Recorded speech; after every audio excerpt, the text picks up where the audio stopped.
नमस्कार। जब से सभ्यता शुरू हुई है इंसान खेती करता आ रहा है। खेती बाड़ी प्राचीन काल से चली आ रही है। कोई जानता भी है कि चावल का एक दाना तैयार होने में कितना समय लगता है?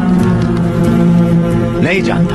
120 दिन 120 दिन तक जब एक किसान का पसीना उस धान के खेत की मिट्टी में बूंद बूंद मिलता है, तब जाकर अन्न पैदा होता है। और ये भी बता दूं कि हमारे देश में खाना बर्बाद नहीं किया जाता। अगर वही देश किसानों को बर्बाद होता देखता रहे तो फिर हम किसके पास जाएंगे?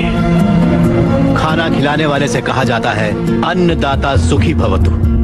ये अन्नदाता है कौन? खाना पकाने वाला या परोसने वाला नहीं है, अन्न उगाने वाला है।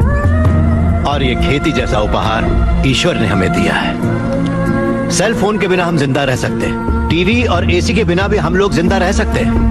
जो टीवी और एसी बनाते हैं वो करोड़ोंपति हैं, लेकिन अन्न उगाने वाला वो गरीब किसान इतनी कड़ी मेहनत और धूप में पसीना बहाने के बाद दिन ब दिन गरीब होता जा रहा है। फैक्ट्रीज लगाना गलत नहीं है, बिल्कुल सही है, लेकिन खेतों को बर्बाद करके फैक्ट्रीज लगाना गलत है। इस देश में कितनी ही बंजर जमीनें हैं, कितनी ही पथरीले जमीनें हैं। क्यों? क्योंकि वहाँ पर पानी नहीं है, इसीलिए खेती करने में इतनी परेशानी उठानी पड़ती है। जरा सोचकर जवाब दीजिए कि किसान पानी लेने कहाँ जाएगा? इस देश में पिछले 10 साल में 1,71,105 से ज्यादा किसान आत्महत्या कर चुके हैं। उसमें से 25,000 से ज्यादा किसान तो इसी इलाके में रहते थे। हर आधे घंटे में एक किसान आत्महत्या कर रहा है, ये जानते हैं क्या आप? लेकिन सच्चाई यही है, जहाँ मौत इतनी सस्ती है वो देश कभी आगे नहीं बढ़ेगा सर।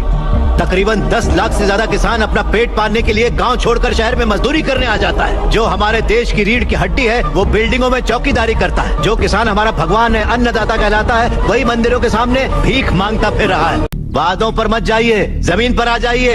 एक कॉर्पोरेट में काम करने वाला हजारों करोड़ का उधार लेकर विदेश भाग गया और वहाँ बैठकर विदेशी शराब पी रहा है। सिर्फ 5 या 10 हजार उधार लेने वाला किसान जहर पीकर अपनी जमीन पर जान दे रहा है।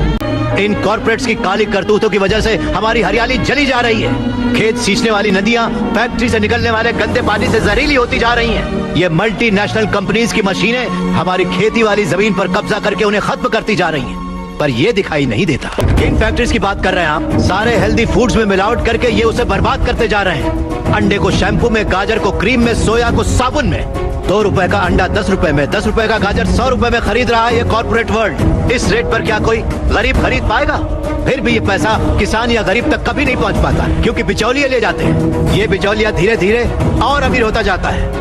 अन्न पैदा करने वाला किसान गरीब से गरीब होता जाता है। पौष्टिक खाना न मिल पाने की वजह से गरीब बच्चे, गरीब बूढ़े बीमारी से मर रहे हैं सर। नौकरी कैसी भी हो हमारी बेहतरी के लिए होनी चाहिए, लेकिन हम उन फैक्ट्रियों के गुलाम बनकर अपनी जिंदगियां खराब कर रहे हैं। याद रखिए, खेती भी एक उद्योग है और किसान उद्योगी है, उसे अगर हमारे गांव की समस्याओं को आप लोगों ने नजरअंदाज किया तो एक न एक दिन हर गांव हमारे गांव जैसा ही बन जाएगा। समझ जाइए आप लोग।